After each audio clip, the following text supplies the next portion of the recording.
Hi everyone. இந்த வீடியோவில் நம்ம கார்த்திகை தீபம் பற்றி பார்க்க போகிறோம். கார்த்திகை தீபம் எதற்காக கொண்டாடுறோம், கார்த்திகை தீபத்தின் சிறப்பு பற்றியும் நம்ம பார்க்க போகிறோம். கார்த்திகை தீபத்தை பற்றி நிறைய புராண கதைகள் இருக்குது. எனக்கு தெரிஞ்ச 2 புராண கதையை நான் உங்களோட ஷேர் பண்ண போகிறேன். கார்த்திகை தீபம் சிவபெருமானுக்கும் முருகப்பெருமானுக்கும் மிகவும் உகந்த நாள். கார்த்திகை தீபத்தை பற்றி புராண கதைகளில் என்ன சொல்கிறாங்கன்னு பார்ப்போம்.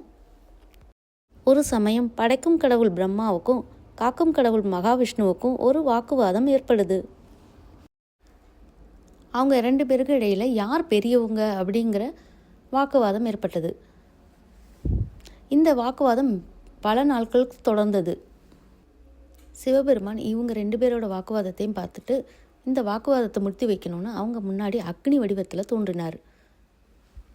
சிவபெருமான் அவரோட அடியையும் முடியையும் யார் முதல்ல பார்க்குறாங்களோ அவங்க தான் பெரியவங்க அப்படின்னு சொன்னார்.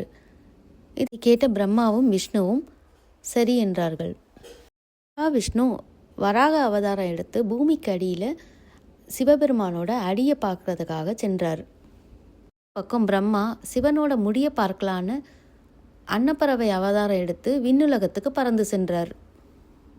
பூமிக்கு அடியில் சென்ற மகாவிஷ்ணு சிவபெருமானின் அடியை பல நாட்கள் தேடினார். பல நாட்கள் தேடியும் பூமிக்கடியில் சிவபெருமானின் அடியை பெருமாளால் பார்க்க முடியல. நாட்கள் தேடியும் சிவனோட அடியை காண முடியலைன்னு சொல்லி சிவன்கிட்ட வந்து பெருமாள் சொல்லிடுறாரு. நாட்கள் தேடியும் சிவனோட முடியை பிரம்மாவால் பார்க்க முடியலை. அப்போ சிவனோட தலையிலிருந்து தாழம்பூ கீழ் நோக்கி வந்து கொண்டிருந்தது. தாழம்பூவை பார்த்த பிரம்மன் தாழம்பூ கிட்ட சிவனோட முடிய பிரம்மன் பார்த்ததா சாட்சி சொல்கிறாரு. இந்த பொய்யின் தெரிஞ்ச சிவபெருமான் பிரம்மதேவனுக்கும் தாழம்பூவுக்கும் சாபம் வழங்கினார். பிரம்மதேவனுக்கு பூமியில் கோயில் அமைக்கக்கூடாதுன்னு சாபம் வழங்கினார். தாழம்பூவை கொண்டு சிவபெருமானை வழிபடக்கூடாதுன்னு தாழம்பூவுக்கு சாபம் வழங்கினார். பிரம்மாவாலையும் மகாவிஷ்ணுவாலையும் சிவனோட அடியையும் முடியையும் பார்க்க முடியாததுனால சிவபெருமான் அவங்களுக்கு ஜோதி வடிவமாக காட்சி தந்தார். ஜோதியாக விளங்கும் சிவபெருமானை மக்கள் அனைவரும் தரிசிக்க வேண்டும் என்று பிரம்மாவும் மகாவிஷ்ணுவும் சிவபெருமானிடம் முறையிட்டார்கள். அவர்கள் வேண்டுகோளுக்கிணங்க திருவண்ணாமலையில் திருக்கார்த்திகை அன்னைக்கு ஜோதியா சிவபெருமான் காட்சியளிக்கிறதா இந்த புராண கதையில் சொல்கிறாங்க. சிவபெருமான் ஜோதியாக காட்சியளித்த திருநாளே கார்த்திகை தீப திருநாளாக கொண்டாடப்படுகிறது. அடுத்து நம்ம பார்க்க போகிறது முருகப்பெருமானின் கதை. சிவபெருமான் நெற்றிக்கண்ணிலிருந்து 6 தீப்பொறிகள் கிளம்பின. அந்த 6 தீப்பொறிகளும் சரவண பைகளில் இருந்த தாமரை மலர்களில் 6 குழந்தைகளாக மாறியது. அந்த 6 குழந்தைகளையும் 6 கார்த்திகை பெண்கள் வளர்த்தாங்க.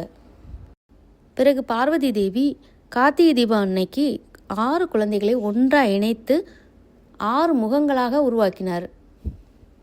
இதனால் முருகன் ஆறுமுகன் என்ற பெயர் பெற்றார். கார்த்திகை பெண்கள் வளர்த்ததுனால கார்த்திகேயன் என்ற பெயரையும் பெற்றார். 6 கார்த்திகை பெண்களும் நட்சத்திரமாக மாற்றப்பட்டார்கள். முருகன் கார்த்திகை பெண்களால் வளர்க்கப்பட்டதால் இந்த திருக்கார்த்திகை நட்சத்திர நாளில் முருகனை வழிபடுபவர்களுக்கு முருகன் எல்லா வரங்களும் தருவதாக முருகன் வரமளித்தார். கார்த்திகை பெண்களால் முருகன் வளர்க்கப்பட்டதால் முருகனை இந்த கார்த்திகை நட்சத்திர நாளில் வழிபடுறோன்னு இந்த புராண கதையில் சொல்கிறாங்க. இது மாதிரி நிறைய கதைகள் கார்த்திகை தீபத்தை பற்றி இருக்குது. எனக்கு தெரிந்த 2 கதையை இந்த வீடியோவில் சொல்லியிருக்கேன். இப்போ நம்ம கார்த்திகை தீபத்தின் சிறப்பை பற்றி பார்க்கலாம். கார்த்திகை தீபத்தை கார்த்திகை தீப திருவிழா, திருக்கார்த்திகை, பெரிய கார்த்திகை என்றும் சொல்லுவாங்க. கார்த்திகை தீபம் இந்த மாதம் 13ஆம் தேதி வெள்ளிக்கிழமை வருது. இந்த தீப திருநாள் 3 நாட்களாக கொண்டாடப்படுது.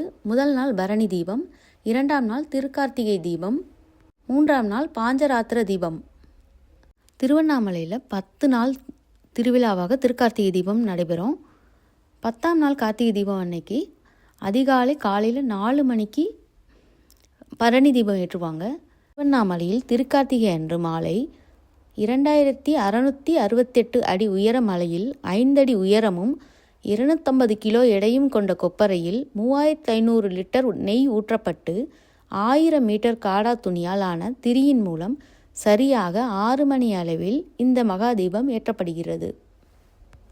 கார்த்திகை தீப திருநாள் மிகவும் விசேஷமான நாள்.